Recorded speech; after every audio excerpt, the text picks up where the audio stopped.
Hey, what's up, great people, and welcome back to yet another episode of our TechTrends Podcast. It's Friday, and of course, when it's Friday, you know we are ready for another episode of our TechTrends Podcast. My name is Nick Kanali. My name is Alan.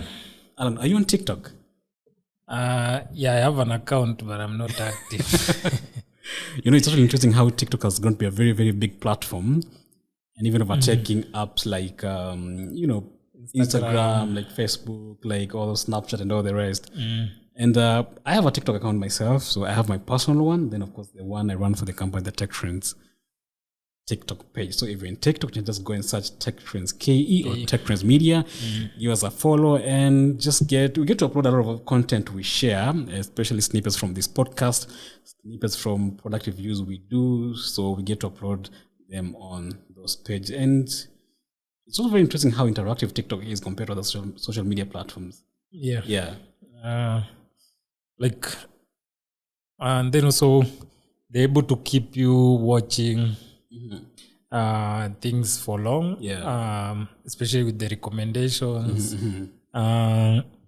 So then with the growth with AI, it's even more personalized than before compared to other platforms. And I think it's also because like initially they started it basically to keep you watching for long. So like you start a subject, once they understand what you like, then you can scroll. I know, yeah. In fact, it explains why whenever you're scrolling on TikTok, you can't just scroll, then ishi hapo. You finish watching a video, then another one pops up immediately. So I don't know what algorithm they used, but I read an article that was explaining that. It was quite interesting. I'm going to try to link it below, in the comments section of this podcast. But so welcome. And in this episode, we're going to be discussing TikTok, as you heard from the introduction. And of course, a couple of days ago, is it 2 or 3 days ago, we woke up to very interesting news, or very, let me call it shocking news, about the US banning TikTok. And in this episode, it's going to be a very short episode, maybe 20 to 25 minutes. Basically going to talk about what implications this is going to have, what for the US. Of course, Trump, as the new president of the US, has signed an executive order delaying that ban. But of course, there are so many lessons to pick 75 days. 75 days. So there are many lessons to pick from just ban itself happening and the announcement, and what that means for other countries. Are we going to see them follow? Because when I say, okay, it's the US, it's the superpowers, they call themselves. Are we going to see them ban TikTok? And but just let me get your thoughts on that. What do you think about that initial ban that the US announced for the Chinese-owned TikTok? So I think Trump wanted to make a statement that first of all, I'm back. But also, what I've read is the ban wasn't really started na yeye. Ilianza in the previous administration as a way of basically classified under sort of like information being shared through the app directly to the Chinese government. So ikaekwa under sort of like it's a security threat, sort of, and which I don't also understand in terms of like in terms of also kama ni security threat, then a lot other apps za China zinatumika US. Is it the same na hiyo is it the same? Do they have the same threat na TikTok?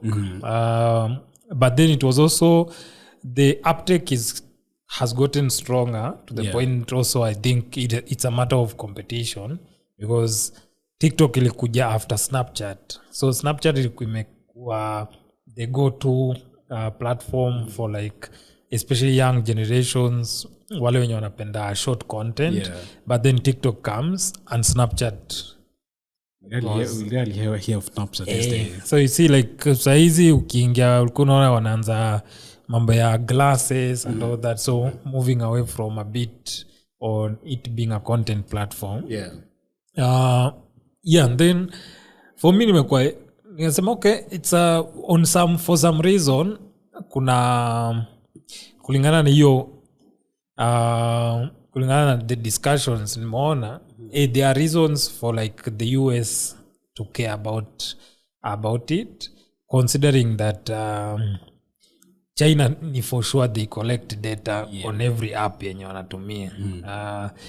And then pia nilikuwa nasoma kuhusu the aspect of like Elon Musk akisema yes TikTok inatumika hapa but then X ama Twitter hairuhusiwi in China, exactly, China. So which means which anasema which I agree like hiyo ni kuna na imbalance, because at the end of the day if US is being used in our country but then ikikuja China lazima you conform to the communist rules ndio platform itumike, then inakuwa a bit challenging. So I think it's not about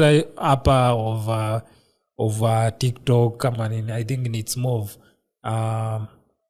the democratic aspects, governance basically ya inchi zina conflict. So and I think hiyo geopolitical differences ziko at play, not the app itself. It's more of like it's politics, right?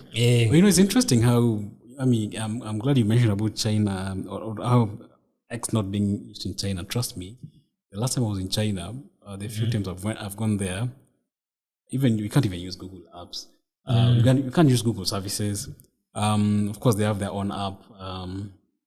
We need to add the app, the Chinese app, the chat, WeChat. So the WeChat that they use if you want to communicate. So, and WeChat actually is actually a one-stop app.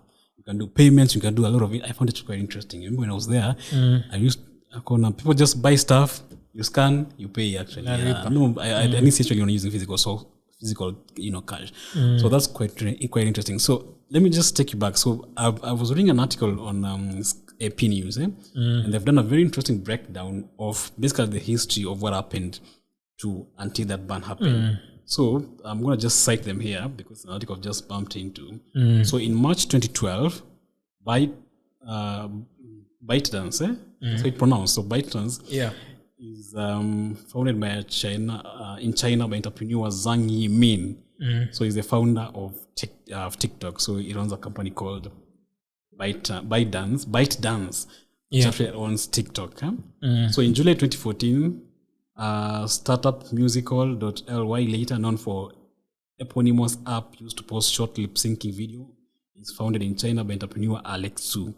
And in July 2015, the app hits #1 in Apple Store, following a design change that made the company logo visible when users shared their videos. Then in 2016, the company launched Juilin, which is a video sharing app for Chinese users.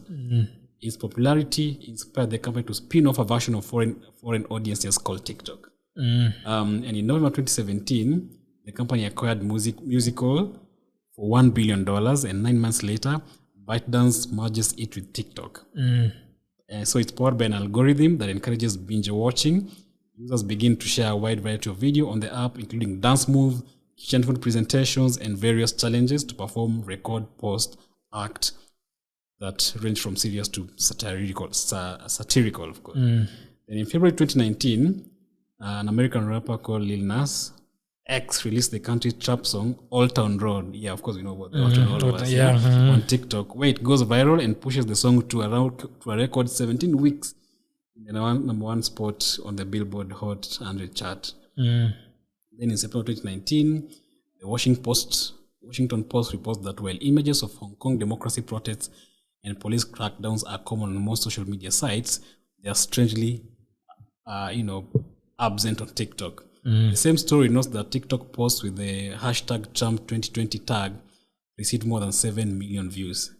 And TikTok insists that its content moderation conducted in the US is not responsible and says the app is a place for entertainment, not politics. So you can clearly tell what you say about politics. Then in October 2019, so it's actually the entire conversation began about US politicians beginning to raise alarms about TikTok influence, calling on a federal investigations and its national security probe into TikTok and other Chinese-owned apps. The investigation begins in November. So this entire debate about TikTok ban began way back in November. In October 2019. Then in December, the Pentagon recommended that all US military personnel delete TikTok from their phones, their phones. security issues. And some services ban the app on military-owned phones. In January, the Pentagon bans the app from all military phones. Then the same actually 2019 December, TikTok becomes the second most downloaded app in the world.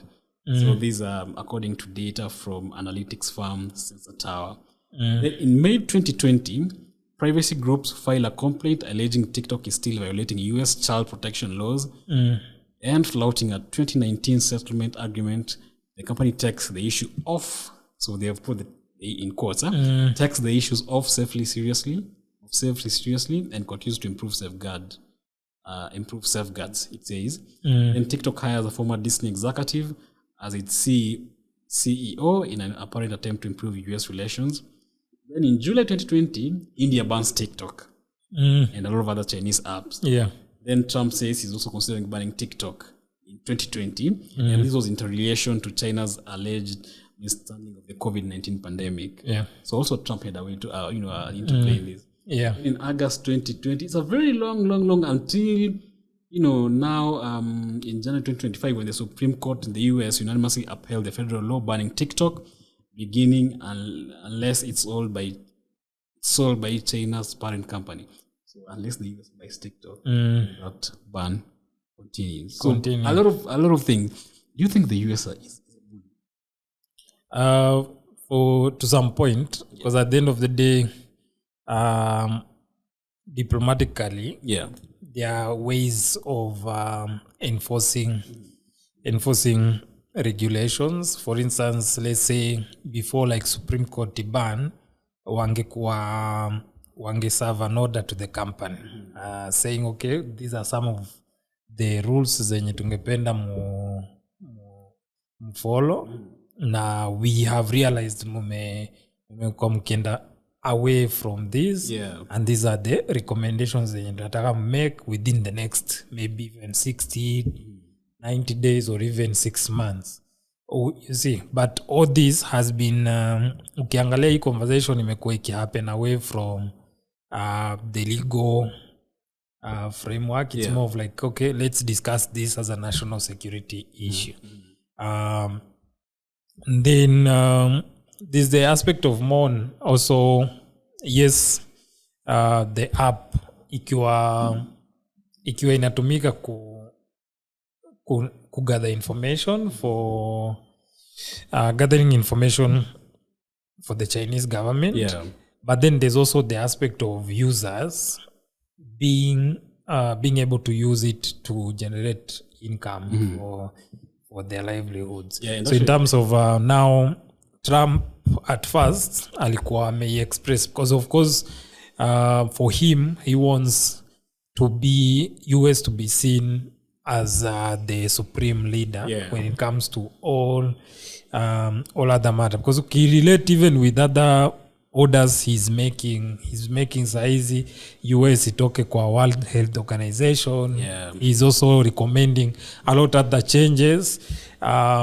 Basically he feels like China may come a long way in a silent way to come to now dominate, and very soon now like China would be like unequal in terms of the superpower to US. So I think for him, he feels like, no, this can't happen. I don't want to use the word itself because I feel it doesn't represent everyone in the US. But for him, I think he feels like we need lazima turudishe the respect ama sort of like the power yenye US imekuanga nayo in terms of like in everything we do we have to be fast, and that's why I think he was more of like America first. So but ukiangalia China haijagrow kwa kupiga kelele, imegrow kwa kuangalia inefficiencies zao na wanaangalia wanasema okay, where tulianzanga na for instance na products za China being fake. So ukitaka kujua kitu fake ni Chinese. Saa hizi they used that copying and pasting to perfect their product. Saa hizi now they know, in the long run they knew hatuna hiyo technology, hatuna hiyo knowledge, what can we do? let's start first by knowing what happens. So over the years, they have perfected your model of, okay, we see, then we adopt. And then after hapo, sasa we create our own thing according to our own democracy, the way tunaijua. So I think ni ile tu, basically in short, ni Trump wants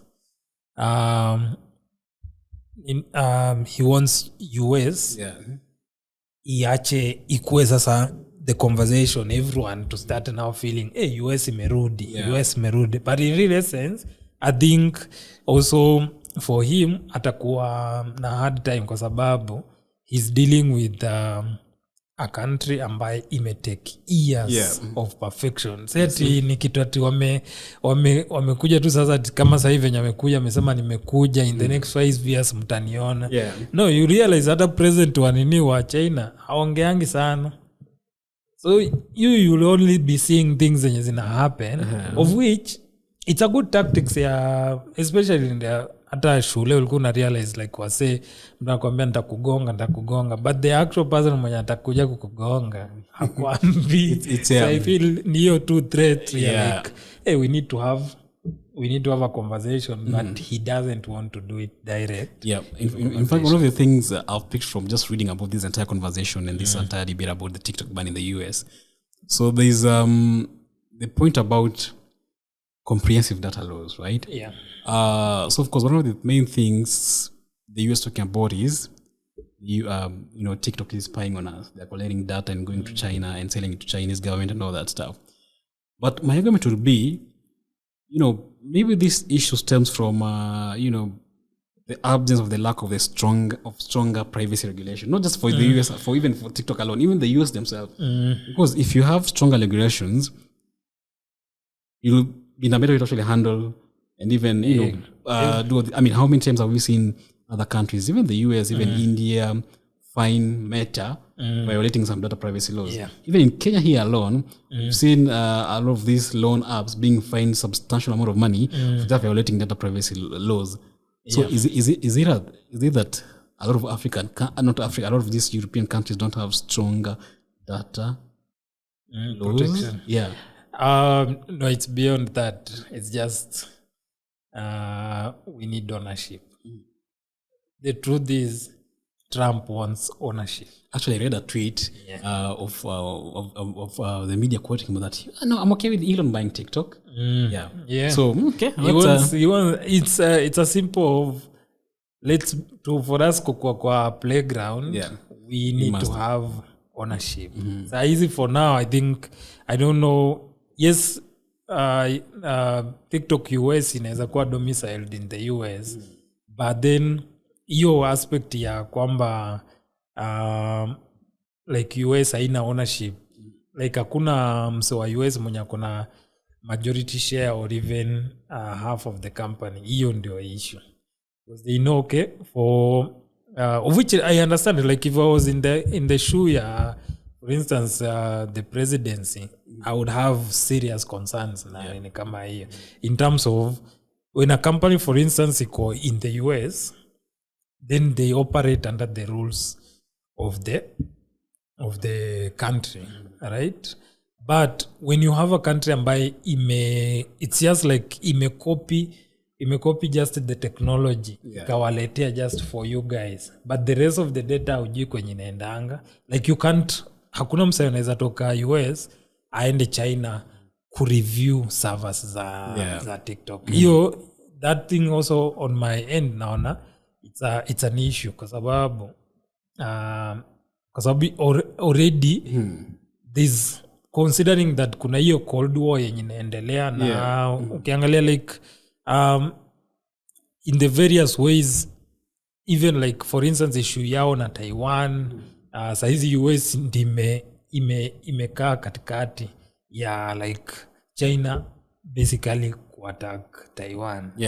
When it comes to like even the war in Ukraine na nini, so unaangalia like whenever US ina take one side, China iko in this other side.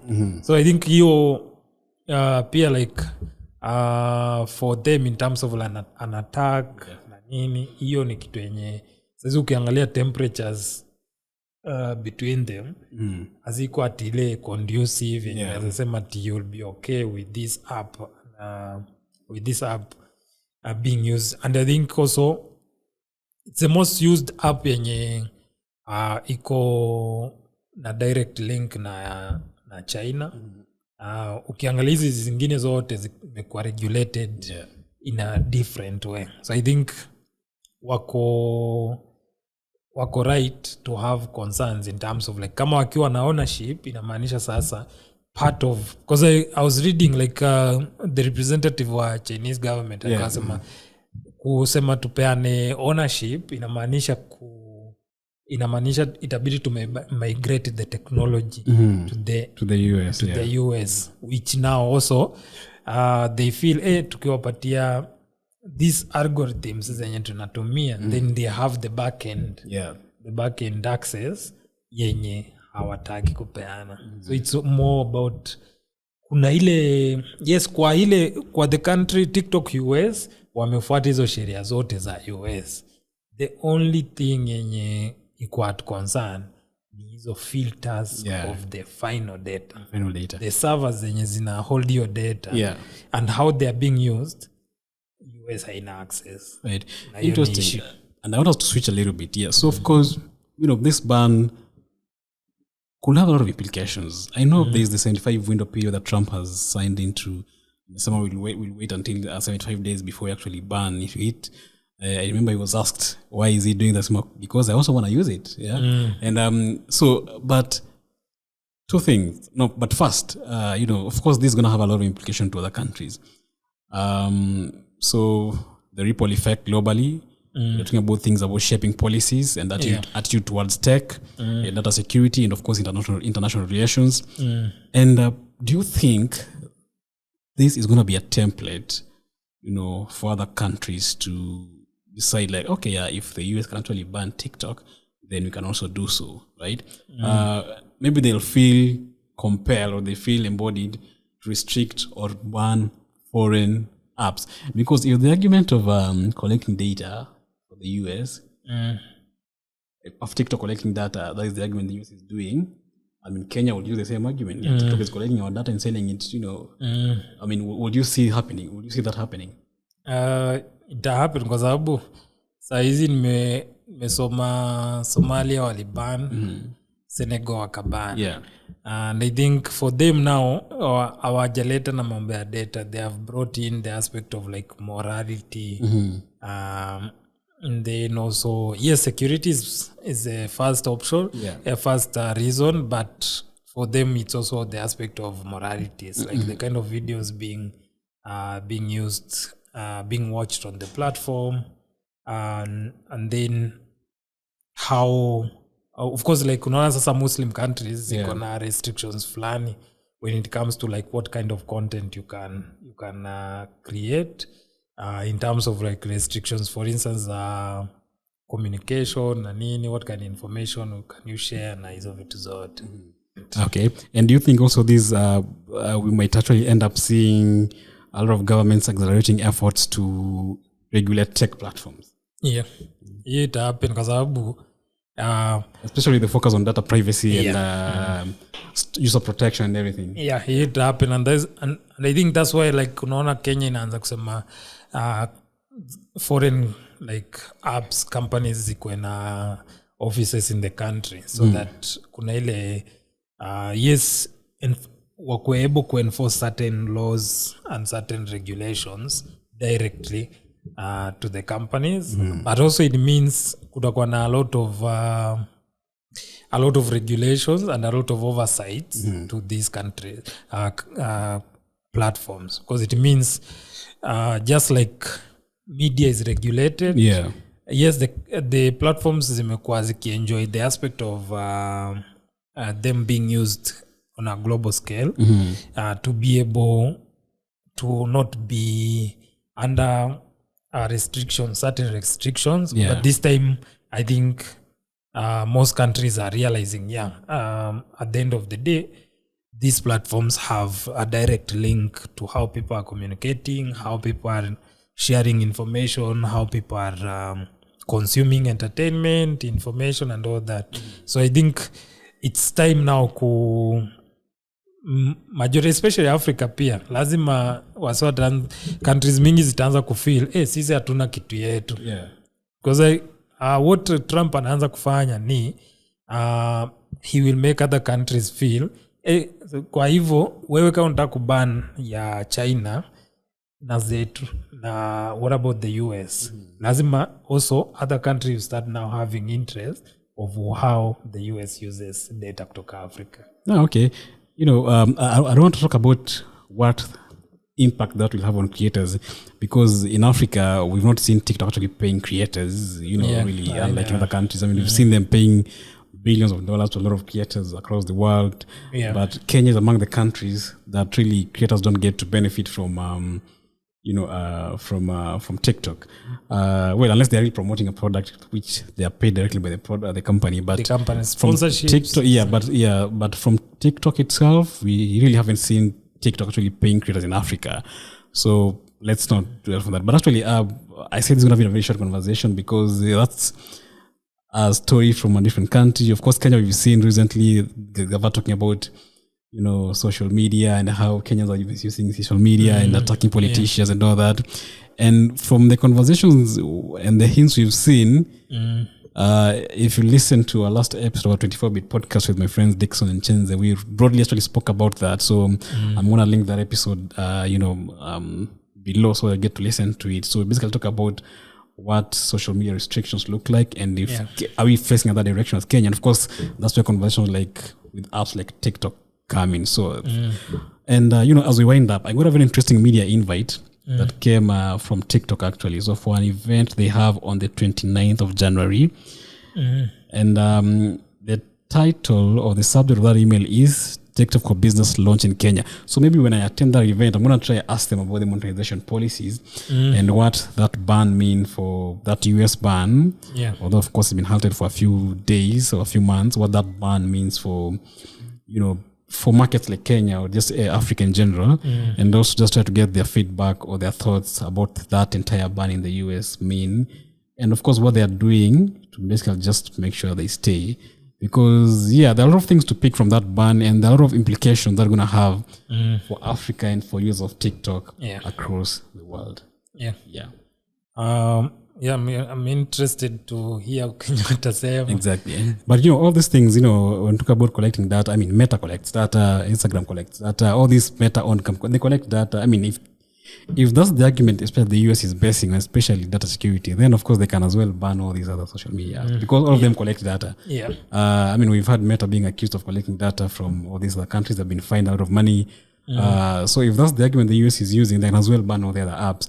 But, of course, we're going to be looking to see what implications that's going to have, especially for Africa, and that set precedence for African governments or any other government in any other country across the world decide, okay, we can also ban TikTok based on the reasons the US gave. But that's it for this short episode. As I said, we're going to have a TikTok event next week. I'm going to attend that. So I'm going to try and get all these questions answered. Then we're going to redo this podcast, and see what happens. So thank you so much for watching. My name is Nick Kanali. My name is Alan. And we'll see you in the next episode.